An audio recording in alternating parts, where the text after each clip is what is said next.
2, 3.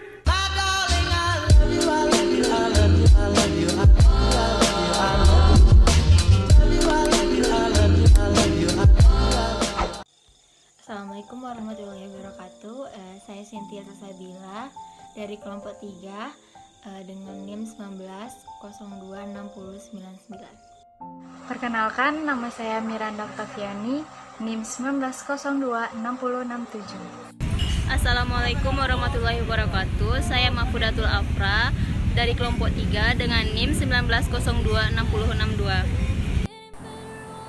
Perkenalkan, nama saya Mutiara Hayu, NIM 19026070. Assalamualaikum warahmatullahi wabarakatuh. Saya Prananda Nugraha dari kelompok 3 dengan NIM 18026070. Struktur organisasi Kementerian Sosial RI. Yang pertama, Menteri Sosial RI. Yang sebidang dengannya staf ahli. Staf ahli ada 3 bidang.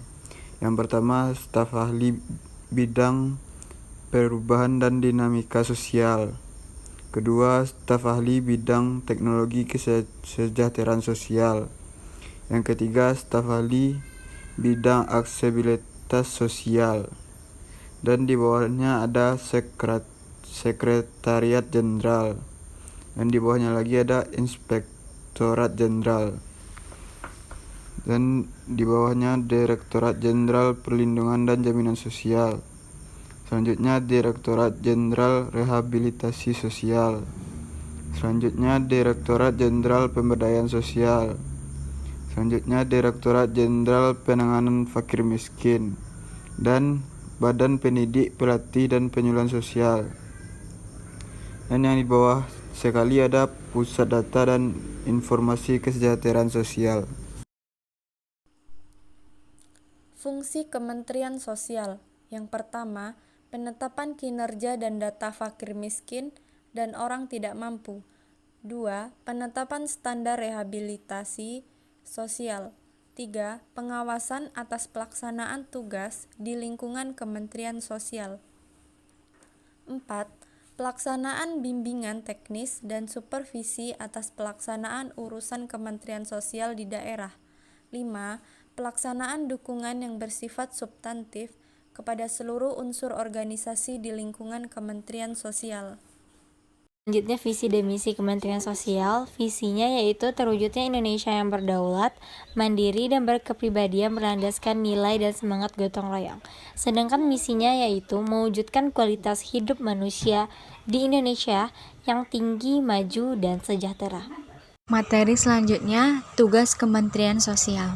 Berdasarkan Peraturan Presiden Nomor 46 Tahun 2015 tentang Kementerian Sosial, dinyatakan bahwa Kementerian Sosial mempunyai tugas menyelenggarakan urusan di bidang rehabilitasi sosial, jaminan sosial, pemberdayaan sosial, perlindungan sosial, dan penanganan fakir miskin untuk membantu Presiden dalam menyelenggarakan pemerintahan negara dan inklusivitas.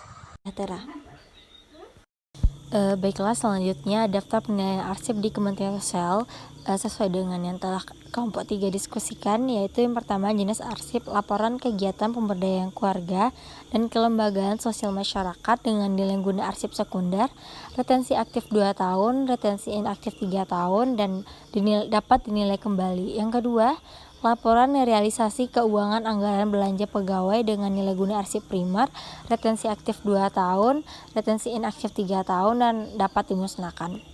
Yang ketiga, laporan program Keluarga Harapan, nilai guna arsip primer, retensi aktif 2 tahun, retensi inaktif 3 tahun, dan dapat dinilai kembali. Selanjutnya, laporan kegiatan bulanan pendamping PKH periode Januari tahun 2020, penilaian nilai guna arsip, nilai guna administrasi atau primer, retensi 2 tahun, inaktif 3 tahun, keterangan dinilai kembali. Selanjutnya, laporan pemantauan program bantuan sosial COVID-19, penilaian nilai guna arsip, nilai guna keuangan atau primer, retensi aktif 2 tahun, inaktif 3 tahun, keterangan dinilai kembali. Selanjutnya, Surat pengumuman hasil seleksi calon pendamping dan operator PKH tahun 2014. Penilaian nilai guna arsip, nilai guna sekunder, retensi aktif 1 tahun, inaktif tidak ada, keterangan dimusnahkan. Arsip yang ke-7, Laporan Kinerja Dinas Sosial Pemberdayaan Perempuan dan Perlindungan Anak Kabupaten Bantul tahun 2012. Nilai guna arsip primer, retensi aktif 2 tahun, retensi inaktif 3 tahun, keterangan dinilai kembali. Arsip yang ke-8, Laporan Praktik Kerja Lapangan di Kementerian Sosial RI. Nilai guna arsip primer, retensi aktif 2 tahun, retensi inaktif 5 tahun, keterangan dinilai kembali. Arsip yang ke-9, Laporan Tahunan Kementerian Sosial tahun 2018, nilai guna arsip primer, retensi aktif 2 tahun, retensi inaktif 3 tahun, keterangan dinilai kembali. Arsip selanjutnya yaitu urutan 10.